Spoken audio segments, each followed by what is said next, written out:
Hello mga kabset, Jackie! Welcome back to my vlog. And for today's video, nandito ako ngayon sa lighthouse ng Patar, Bolinao, Pangasinan.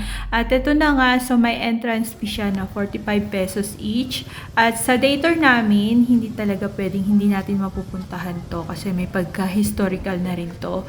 At sakto pa hanggang 5 PM lang ang bukas niya. So nakahabol pa tayo mga kabset. At ang ganda rin ng masasaksihan nating sunset dito. And eto na nga, so while papunta kami dito sa lighthouse, may mga nadaanan kaming beach resort na white sand ng Patar at nadaanan din namin ang Enchanted Cave so bago kami pumunta dito sa lighthouse. Malayo pa, pero malayo ka na. Hi, this is a daily reminder that your problems and struggles won't last forever.